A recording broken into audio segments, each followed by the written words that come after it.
10년이라고 하는 짧지 않은 세월 동안 이스라엘 민족은 노예 민족으로 많은 고난을 당했습니다. 그러나 하나님 이스라엘 민족으로 공의를 베푸셔서 고레스 왕을 세우시고 인류 역사에 없는 글자 그대로 기적이 일어나게 됩니다. 이스라엘 민족을 예루살렘으로 돌려보내고 또 예루살렘 성전을 건축할 수 있는 모든 물자까지 공급해 주는 있을 수 없는 하나님의 역사가 있게 되었습니다. 이스라엘 민족이 꿈에도 그리던 고국 예루살렘으로 돌아와서 성전을 지을 때의 이야기가 오늘 본문에 기록되어 있습니다. 그때 이스라엘 민족의 지도자는 바로 본문에 나타난 에스라입니다.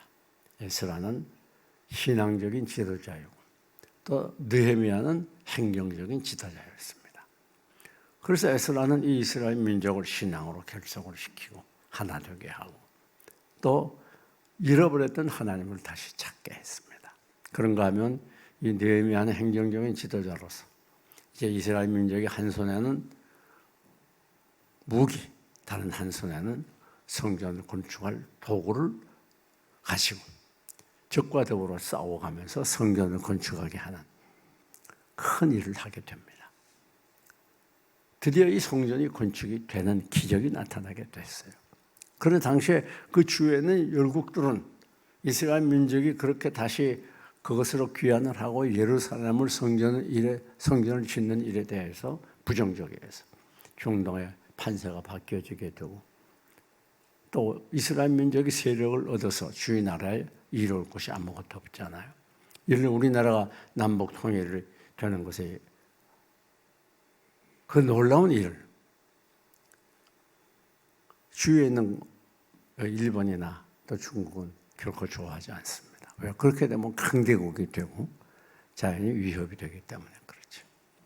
여러분, 그러나 이스라엘 민족은 성전을 짓기에는 너무나 여러 가지로 취약하고 부족했어요. 왜 그런가 하면 70년이라고 하는 긴 세월 동안 노예 생활하던 민족들입니다. 이들이 고향에 돌아왔을 때 경제적인 면이나 또 사회적인 면이나 정치적인 면이나 여러 가지 면에서 오합지졸과 같은 그런 백성이었습니다. 하나로 단결해서 큰 역사를 이루기에는 역부족이었어요. 뿐만 아니라 70년 동안 멀리 예루살렘을 떠나 사는 동안에 그들의 그 신앙생활은 피폐해지고 하나님을 향한 그 뜨거운 신앙의 열기가 다 식어져 있고 힘이 영적으로 약해진 그런 상태였습니다. 그러나 여기 신앙의 지도자인 에스라를 중심으로 느헤미야와 함께 새로운 부흥이 일어나게 되고 그 부흥을 통해서 이스라엘 민족은 다시 하나가 되고 예루살렘 성전을 드디어 완성하는 대역사가 일어나게 되는 것입니다. 그런데 어떻게 그런 부흥이 일어났는가 하면 바로 그 부흥은 말씀의 부흥이었음을 알 수가 있습니다. 이스라엘 민족뿐 아닙니다. 오늘 우리 민족도 1990년도부터 점점 내리막길을 걷게 돼요. 우리 한국교회가 내리막길을 걸으면서 점점 쇠약해지기 시작하고 많은 교회들이 사라지게 됩니다. 그런데 특별히 작년에 이 코로나가 밀려오면서 이제 예배에 많은 규제를 받게 되고 예배다운 예배를 드리기 어려운 그런 환경에 있게 됩니다. 또 많은 불신자들에게 오해를 받게 되고 이상한 눈초리로 교회를 바라보는 그런 시각도 있게 되면서 교회가 말로 나올 수 없이 위축되고 약해졌단 말이에요. 그 어느 때보다도 우리 한국교회 위기라고 할 수 있을 만큼 교회들이 많은 손실을 보게 되고 의욕을 상실하는 이런 어려운 상황 속에서 이제 다시 우리 한국교회가 그전처럼 왕성하게 부흥이 되고 발전하려면 어떻게 해야 되겠는가? 많은 사람들이 걱정하고 있습니다. 다시 그날을 회복할 수 있겠는가? 다시 그전에 그 부흥을 일으킬 수 있겠는가? 여기에 대해서 부정적인 시각으로 보는 사람도 많습니다. 그러나 우리가 분명히 알아야 될 것은 우리 한국교회가 다시 부흥이 일어나고 다시 힘을 얻는 길이 바로 말씀을 통한 부흥의 길이라고 하는 것을 우리 본문을 통해서 찾아보게 되는 거예요. 그럼 어떻게 이스라엘 민족의 말씀을 통해서 부흥이 일어나게 됐는가? 오늘 본문 1절이 그것을 우리에게 보여주고 있어요. 이스라엘 민족이 본성에 다 흩어져 있다가 이제 7월 달이 되니까 다 모이게 됩니다. 일제히 수문화 광야에 모였게. 거기서 하나님의 말씀을 듣게 되고 부흥이 일어나게 됩니다. 여러분, 여기 7월 1일은 바로 이스라엘 민족이 바벨론 포로에서 해방되었던 날을 기념하기 위한 날이고 그 날을 기념하기 위해서 모이게 되는 것입니다. 일제히 모였어요. 한 마음으로 모였습니다. 그 이유가 없었어요. 그 말씀의 부흥은 어디서부터 일어나는가 하면 모이는 것에서부터 일어나는 거예요. 여러분, 우리가 기독교 역사를 보면 많은 기독교의 부흥 운동은 모이는 것에서부터 일어났던 것을 알 수가 있어요. 우리가 잘 아는 사도행전 2장을 보게 되면 거기 남녀노소 빈무귀천 120문다가 모여가지고 간절히 저녁 기도에 힘쓰게 될 때, 한 마음이 될 때 거기 성령의 혀같이 갈라진 불이 떨어지게 되고 거기서 놀라운 부흥이 일어나서 세계를 변화시키는 구축점이 되고 새로운 영적인 터전이 되지 않았습니까? 그뿐 아닙니다. 우리 예수님도 마태복음 18장을 보면 두세 사람이 모인 중에 내가 그들과 함께 하겠다.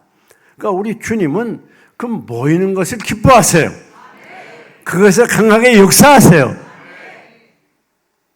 우리 주님 우리에게 모이라고 명령을 합니다. 히브리서 10장 24절 5절을 보면 이제 모이기를 피하는 어떤 사람들의 습관과 같이 하지 말고 그날이 가까울수록 더욱 열심히 모이라. 그렇게 말씀하고 있어요. 다시 말하면 모이기를 피하는 것이 습관이라는 사람들이 있을 수 있다고 하는 걸 가르쳐요.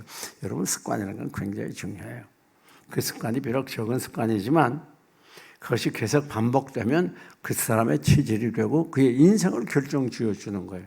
습관이 사람을 만드는 겁니다.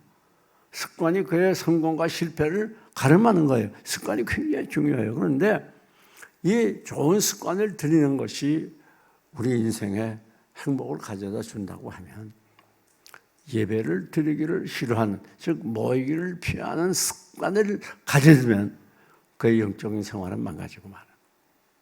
오늘날 점점 물질이 발달하고 우리 한국교회가 경제대국이 되고 이러다 보니까 이 모이는 습관이 아니라 모이지 않는 습관이 점점 길들여지는 그런 경향이 없지 않아 많이 있어 왔습니다. 주일날 놀러 가고 이것저것으로 여행 다니고 주일날 캠핑 가고 등산하고 세상적인 향락을 쫓아가는 그런 경우들이 많이 있었어요. 그러다가 더욱이 작년 1년이 코로나로 인해서 이제 모이는 것에 대한 많은 겁박과 규제가 있다 보니까 그리고 비대면 예배를 강조하다 보니까 이게 안 모이는 것이 이게 습관이 됐어요. 오늘 피곤한데 말이야. 집에서 예배 드리지, 비대면 예배 드리지. 뭐 끝에 애습이 없애고 뭐 수고와 시간 낭비해 가면서 그렇게 가야 되나? 얼마나 편리합니까? 근데 그게 한 번, 두 번 하다 보면 습관이 돼요. 모이지 않는 게 습관이 돼요. 또 그러다 보면 나중에 그거조차도 안 하게 되는 거예요. 왜? 더 편리한 데로 나가니까. 더 편리한 건 뭡니까? 비대면 예배도 안 드리니까 더 편리하죠. 그것도 귀찮게 되죠, 나중에. 자, 이게 모이지 않는 게 습관이 되다 보니 주일 성수가 없어지는 거예요. 왜요? 보통 우리가 연휴가 되면 주일이 중간에 끼는 경우가 하고도 하지 않습니까? 그러니까 주일날 우리가 어디 놀러 가고 외국 가고 뭐 여러 가지 세상적인 재미를 따라 살아야 되는데 이게 주일날 딱 껴있으니까 이게 골치거든. 걱정할 게 뭐야? 거기 가서 비대면 예배 드려. 멋있지요? 그렇게 되면 주일 성수가 없어지는 거예요. 그럼 교회는 무너지게 돼. 교회는 모이는 것이 생명입니다. 모이는 것이 힘입니다. 모여야 살아나는 거예요. 그 모이지 않는 게 그게 습관이 되면 이건 악습이에요, 악습. 신앙이 다 무너지게 되고 교회가 무너지게 되는 거예요. 모이는 것이 얼마나 중요한지 몰라요. 모이는 것이 힘이고 해치면 그런 얘기도 있지만은 해치면 죽고 모여야 살고 그런 얘기를 우리가 하지 않더라도 기독교는 모이는 단체예요. 그래서 생명을 걸고 핍박하게 되면 지하에서도 모이고 딴 걸 파고서도 모이고 그렇잖아요. 왜? 모이지 않으면 기독교는 없어지는 거예요. 그러니까 이 공산주의자들이 기독교를 핍박하면서 제일 먼저 하는 일이 못 모이게 하는 거예요. 교회 문을 닫고. 그래야 교회가 없어지잖아요. 사랑하는 여러분, 과거에 1988년도에 세계올림픽을 해가지고 우리나라가 4등을 했잖아요. 그때 그거 보셨어요? 이야, 우리나라가 어느 구석에 붙어 있는지 몰랐던 많은 사람들이, 세계인들이 그때 한국을 알게 됐어요. 그 전까지는 잘 몰랐어요. 그때 저는 40일 금식교도를 위해서 기도원에 들어가 있었거든요. 그래서 기도원에 들어가서 그걸 봤어요. 근데 그때 교회들이 얼마나 열심히 모였는지 모릅니다. 그래서 100만이나 되는 많은 사람들이 여의도 광장에 모여서 집회를 하고 막 기도원마다 모여서 밤새 부르짖어 기도하고 왕왕왕 기도하는 소리가 끊질 않았어요. 교회에서도 부흥회를 하면 그 교인만 모이는 게 아니에요. 주위에 다른 교인들이 많이 모여가지고 연합해서 집회를 하다시피. 지금은 본교회 교인도 잘 안 모여요. 지금 모이는 것이 참 쉬운 거예요.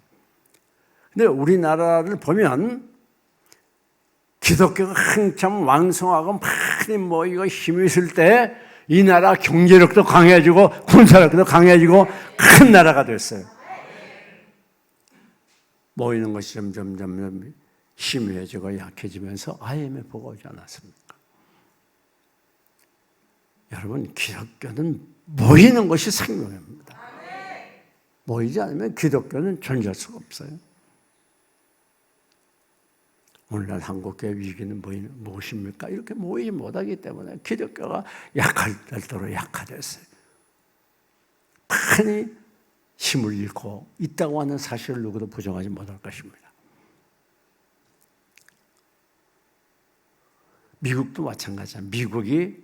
미국에 처음 와서 개척한 다음에 미국 영토를 차지한 다음에 계속 가서 경제적으로 성장한 때가 어디입니까? 언제입니까? 교회가 막 부흥할 때예요. 그때는 집회할 때 이렇게 우리처럼 실내에서 좋게 한 게 아니에요. 그때는 초창기이기 때문에 큰 장소가 없었잖아요. 그러니까 야외에서 주로 모였어요. 야외에서 모이면 서로 마차를 타고 모여요. 그때는 마차. 그래가지고 거기서 막 일주일씩 머물면서 자기들이 마차에서 자면서 밥을 해 먹어가면서 집회에 참석했어요. 그때는 미국이 막 흥하고 일어났어요. 언제라도 이 교회는 그 민족과 국가의 중심에 있다고 하는 것. 교회에 의해서 그 민족과 국가의 흥망성쇠가 결정된다 하는 것을 알아야 됩니다. 이제 우리 한국교회가 다시 부흥하고 발전해야 이 민족이 다시 힘을 얻게 되고 발전하고 힘을 있게 전진할 수가 있는 것입니다. 여러분, 모이기를 피하는 어떤 자들의 습관과 같이 하지 말고 그날이 가까울수록, 그날이 뭐예요? 예수 그리스도의 재림의 날이 가까울수록 더 열심히 모이고 더 많이 모이고 더 적극적으로 모이고 더 한마음이 돼서 모이고 일제히 수문학 광장에 모였어요. 그 모이는 데 이론이 있으면 안 돼요. 일제히 한 마음이 돼야 돼. 그건 이론을 가지면 안 돼요. 뭐 바쁘니 또 비대면이니 그렇게 하면 안 돼요. 하나로 다 뭉쳐서 열심히 모여야 그것에 부흥이 일어나게 되고 그게 영적인 생명이 약동하고 그게 능력이 나타나고 하나님의 은혜가 충만하고 이 세상과 죄악과 마귀를 환난 시련을 넉넉히 이길 수 있는 힘을 생수를 공급받게 되는 것입니다.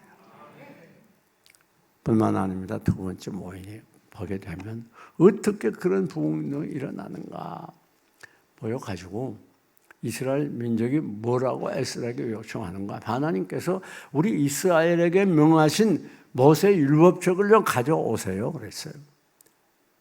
하나님의 말씀을 들려주기를 청하는 겁니다. 그래가지고 이 말씀을 들려주는 거예요.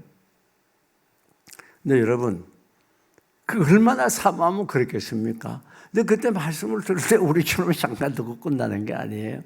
야외에서 뭐 바람도 불 수 있겠죠. 또 태양부터 비칠 수 있었겠죠.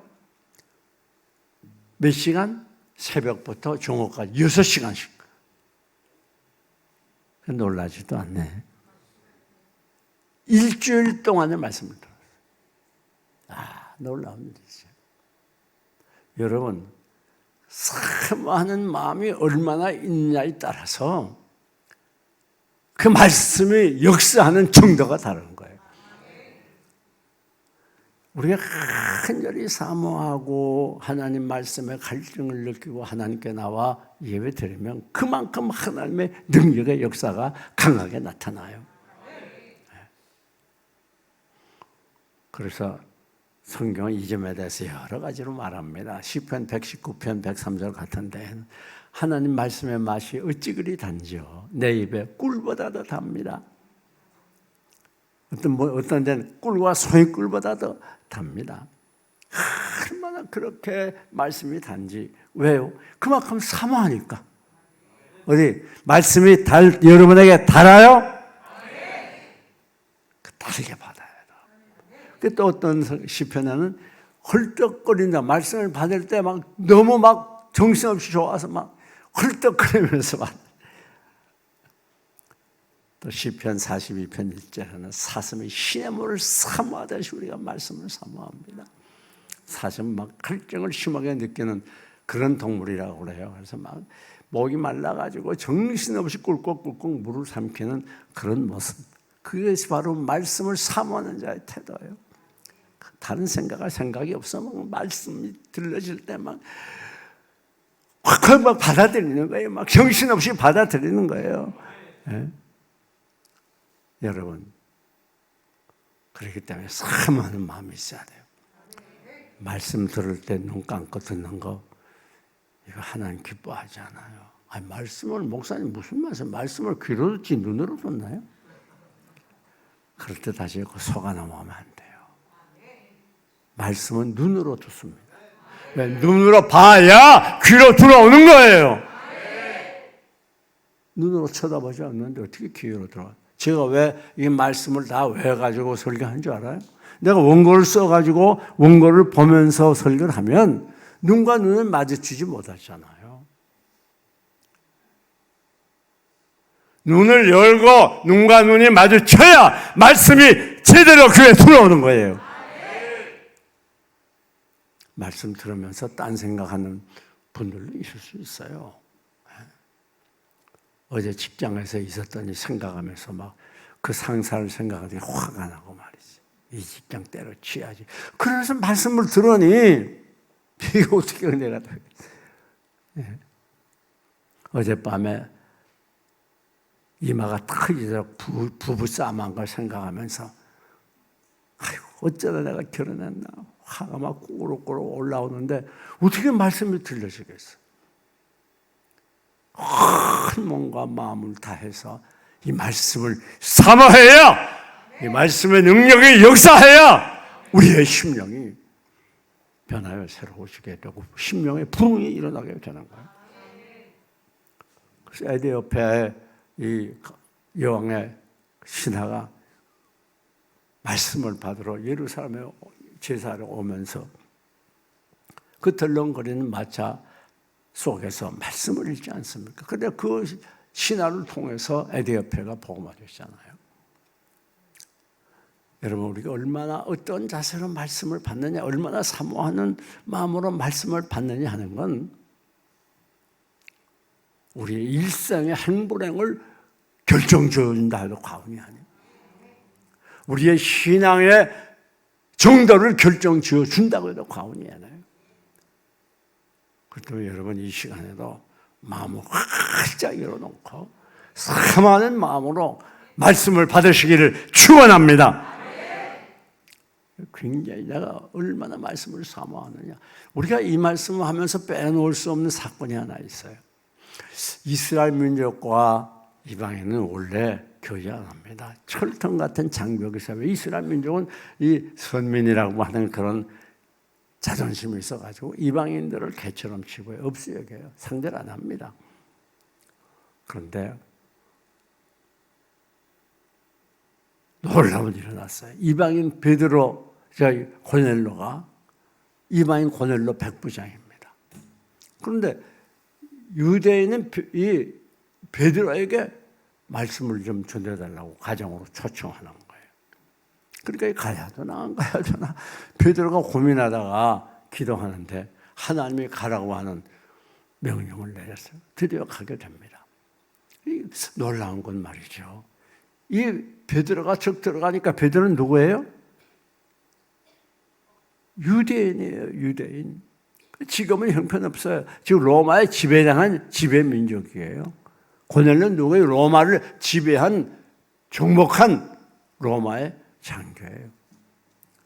그런데 로마의 장교인 이 고넬로가 베드로 앞에 가면 깜빡 바짝 엎드려 졸라요.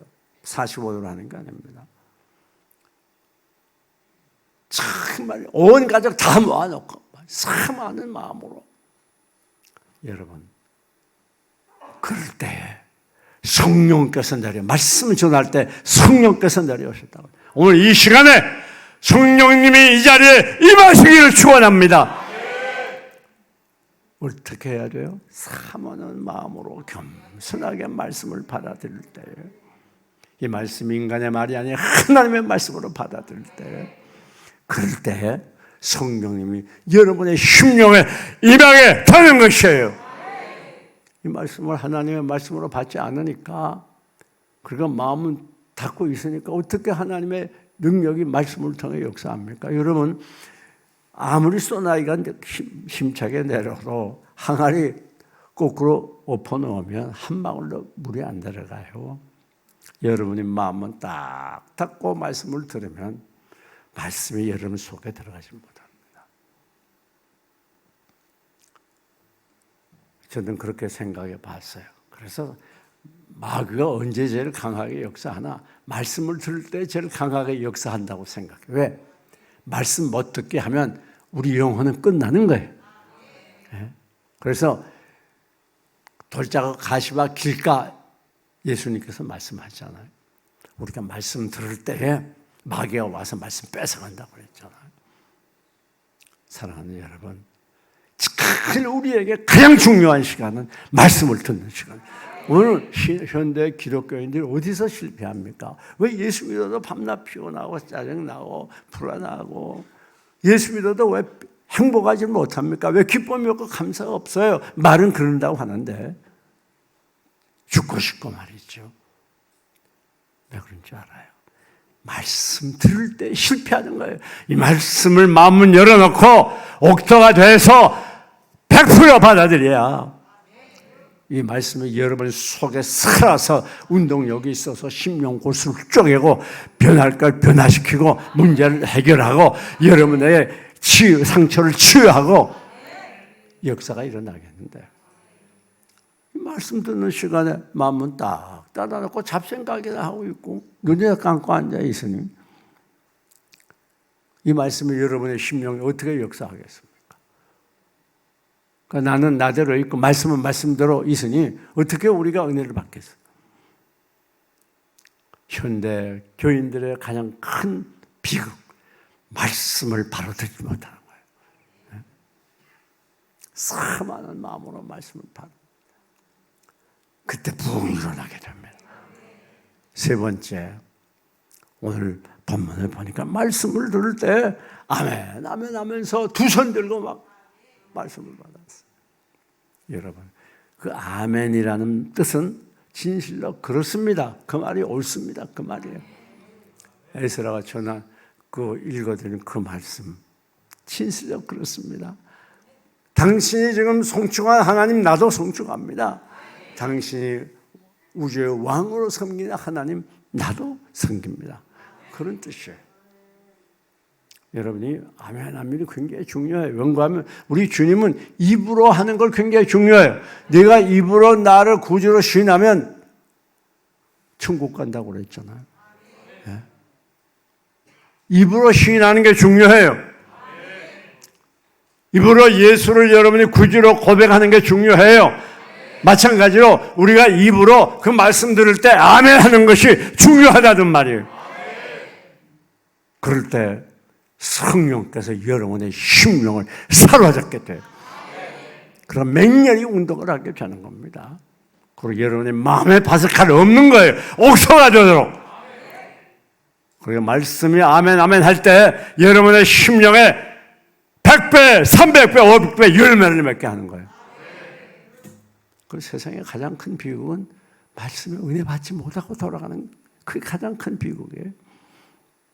그는 그 일주일 동안의 생활은 허전하고 맥 빠지고 마귀에 농락당하고 피곤하고 병든 생활을 하고 수밖에 없어요. 근데 한 말씀을 받는 자세가 중요한데 첫째는 어떤 자세가 있는가 하면 아멘으로 받는 자세가 있어요. 이스라엘 민족들처럼 그렇습니다. 우리가 사도행전을 보면 2장에 베드로가 말씀을 전할 때 이스라엘 민족이 마음이 찔렸다고 그랬어요. 마음이 찔려. 여러분도 마음 찔릴 때가 있어요, 없어요? 있죠. 그때가 중요한 거예요.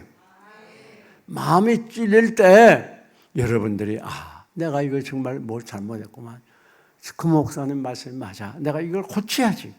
그리고 회개하면 그게 은혜가 되고 복이 돼요. 이스라엘 민족은 그래 마음이 찔려 어떻게 했습니까? 울었다 그랬어요. 여러분 오늘 현대는 눈물이 메마른 시대예요. 우는 사람을 찾아보기 어려워요.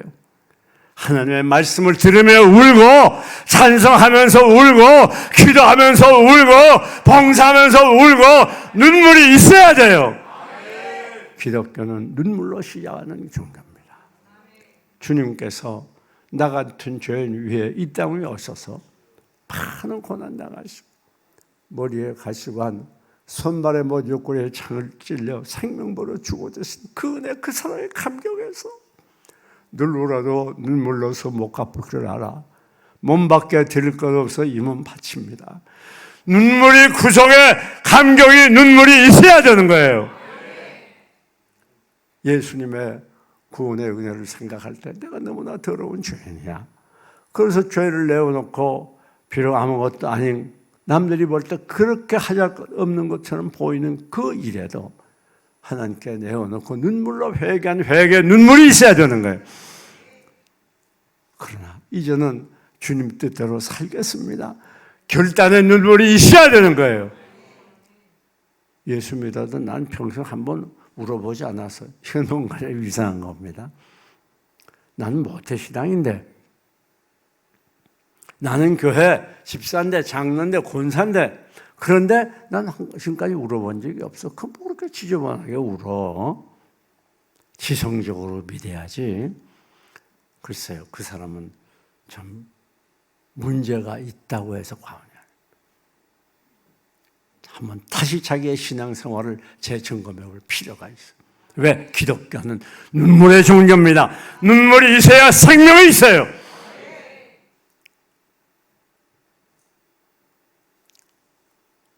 여러분, 이스라엘 민족은 마음에 찔려서 그 죄를 회개했어요. 울었어요. 참 어떤 자세가 있는가? 그 다음에는 반응하는 자세가 있어요. 우리가 사도행전 7장을 보면 초대교회 첫 순교자 스데반이 나옵니다. 그가 이스라엘 민족에게 똑같이 말씀을 전하는데 이스라엘 백성들이 마음이 어떻게 했어? 찔렸어요. 찔렸는데 이를 부득부득하라. 이를 막 여러분 이가 하는 거 아니에요? 막 써가지고 알 수가 없네.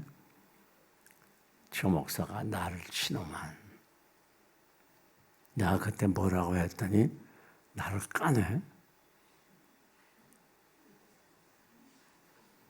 그리고 일을 가라. 마음으로 또 일을 가라. 어디 두고 보자.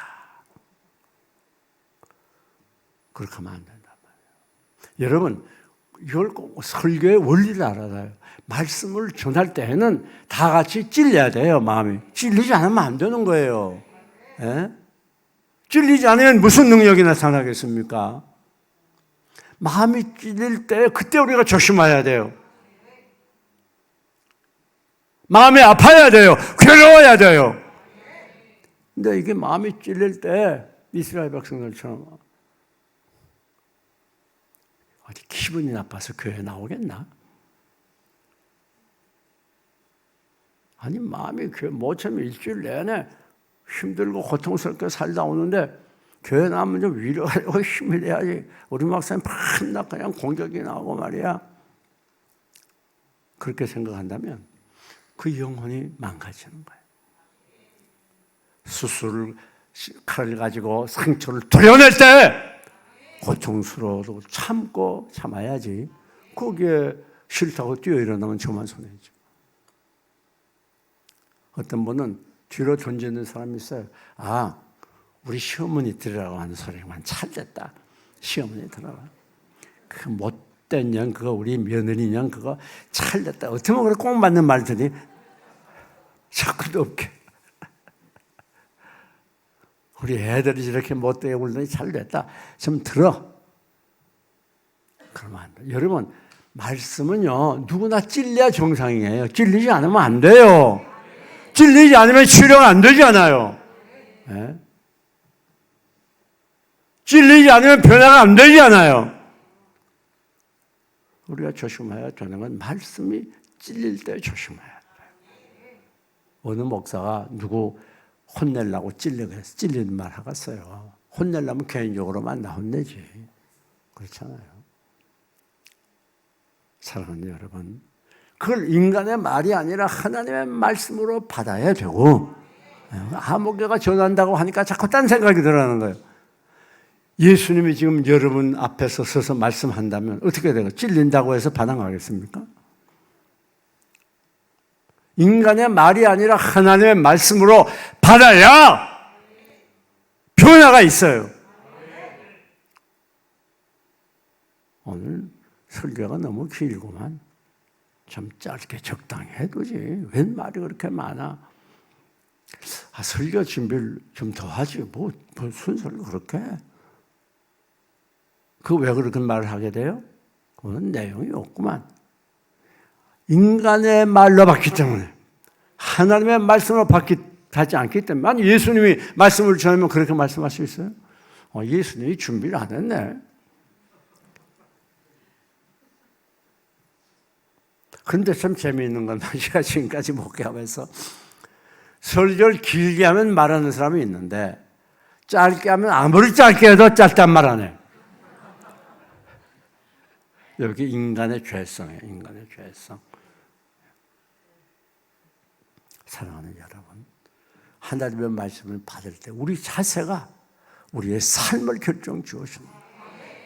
이 말씀을 아멘으로 감사함으로 사모함으로 받으면 우리의 신앙이 견고해지게 되고 굳게 되고 성장하고 발전하게 되고 하나님의 은혜와 능력이 쏟아지게 되고 이 말씀이 여러분의 가는 길을 인도해주고 이 말씀의 능력이 우리 속에서 역사해서 우리를 새롭게 하고 상처가 치유되고 문제가 해결되는 기적을 맛보게 되는 거예요. 하나님의 말씀 그 자체가 능력이거든요.